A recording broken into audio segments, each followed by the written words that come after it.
What's going on, everyone? Seth Miranda here, coming to you from my studio here in Manhattan with Cadence, who is actually an actor here in New York, and she's always hungry for new shots. I think every excuse she can get to get new photos. My hair is an inch longer, so she comes over and like, I need to get, so we do this, right? But it was a good opportunity for me to also try out this Triflector that I just got. Before I get into that, let's talk about the actual setup. So you have seen me use this before. This is the halo reflector. It packs down really small. This is with the deflector skin on it. So it's actually a two-step diffuser here, but on the other side it has bands of silver to let me use it as a reflector should I want. But the big thing is, it is rigid. It is not like one of these that can, if at that size, doesn't hold its shape. So because of that, I put it on an Avenger articulating arm, and I'm gonna mount a speed light right here onto the arm, and this will actually become, let me put this down really quick. This will actually become the light source for the halo. So when I pitch it down, now this speed light becomes a 3-foot sized light source, which makes it softer. But just because it's softer doesn't mean it's without shadow. We're gonna still see shadow, so we're gonna have to do some sort of reflector in here. I will say I do have this head a little bit zoomed in so it's not spilling all past the reflector to go everywhere else. You can cause shadows on the back wall. That's something I have to be conscious of.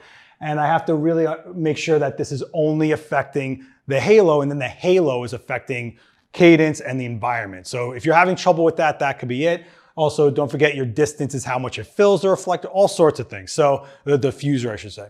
So that's the light source. That's my key light. Let's take a shot with just this. Then we're gonna go into the Triflector, what it is and what we can do with it. So you ready? Okay. So I'm gonna use a Nikon Z7 II with a 105 2.8 macro lens adapted to it because I like to use macro lenses for portraits. Also want a bit of a long lens here. And let's just get a shot really quick with just the light source. But of course, the first thing we have to do is get a black frame to make sure none of the light we're filming with or the light coming in the window is affecting the shot, right? So without any light source, let's take a shot.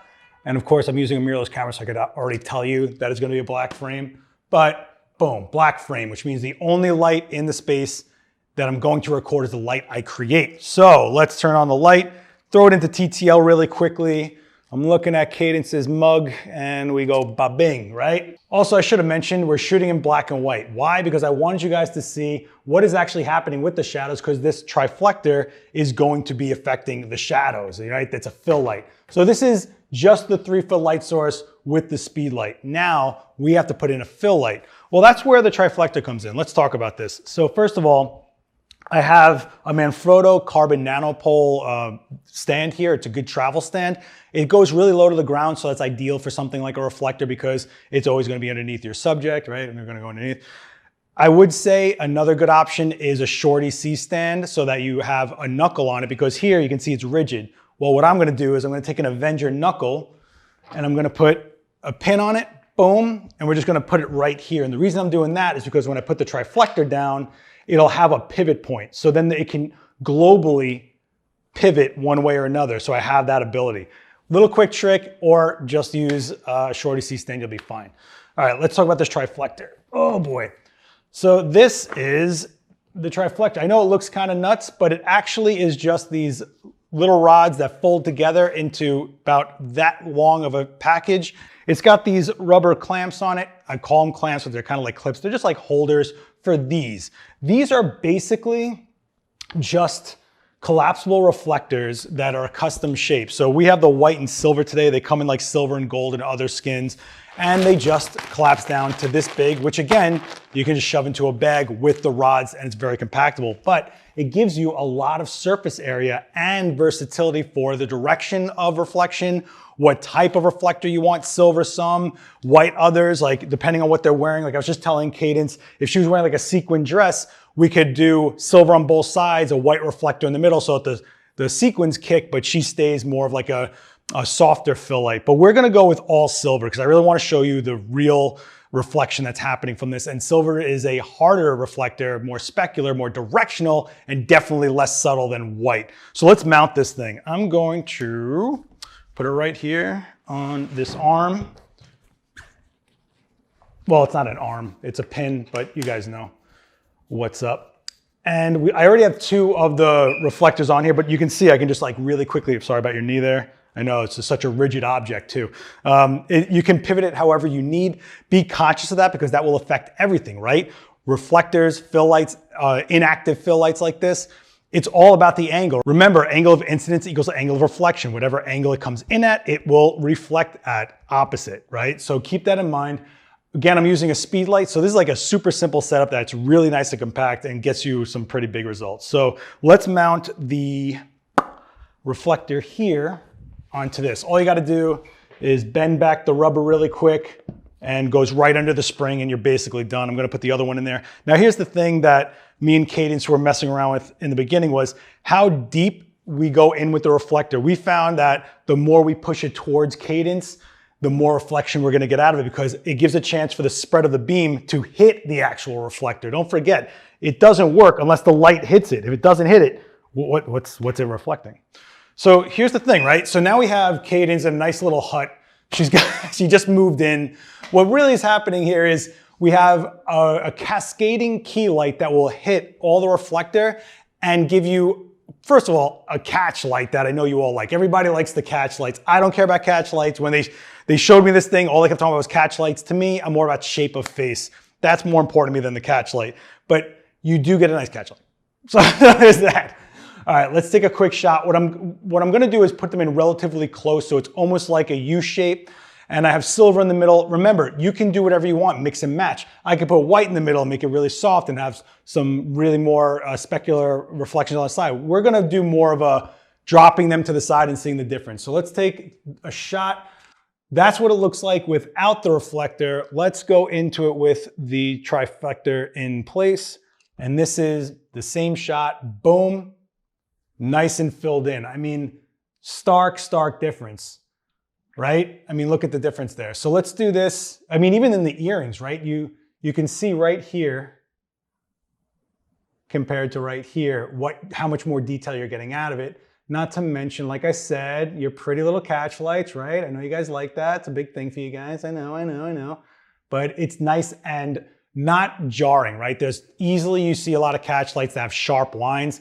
This setup in particular, since it's already a diffused light and it's got a wraparound kind of reflection, you kind of have a shape to the catch light that matches the eye but doesn't overtake, which I like a lot. Let's get a few shots, not so dead on. There you go, chin down a little bit. I'm gonna go, there you go. And chin, there you go. Oh, boom. Look at this smirkiness on you. Always with the smirks. Always the smirks. Look at me, chin down. There you go. There you go. So yeah, I mean, you can see how the earrings kick really hard, which is great because we have these silver reflections on both sides really making a difference.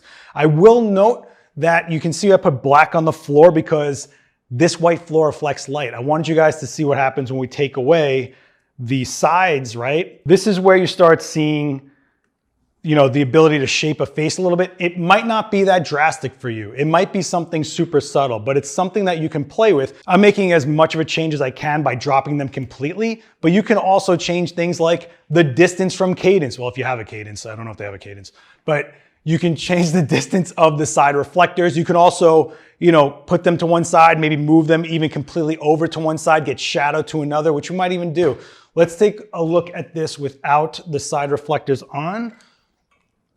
And chin down a little bit, there you go. Let's take a look. And you can already see how much it just makes a huge difference on dropping the shadow out of the face, right? So here's with the wraparound and here's with just the center reflector in there. Now I can even play games with this center reflector, maybe pitch it a little bit more. And it should fill in, chin down a little more, there you go. It should fill in a little bit under the jawline, bang, and you can see that, right? That shadow that's normally under the chin, there it is, starting to fill in. But it is a big difference, right? We were here with all the fill. This is with just a little bit of fill. And you can see the reflector hitting right there in her eye. There's the key light. There's our fill light. And over here, we have all the lights all the time. But it's just a really nice thing to have as far as compactable, versatile, and you can make it your own.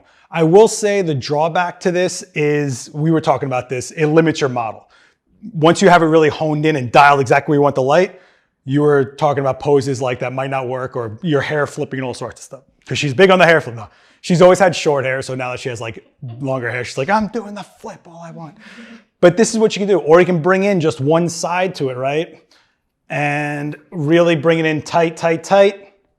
And then maybe move it a little bit, right? And now you're really creating a different look. I can have her look more towards this side of the light. Don't forget, do not forget, that light has to hit that reflector. If you're moving in a place that it doesn't get in line of sight with the light, it's not reflecting. I'm just a side note.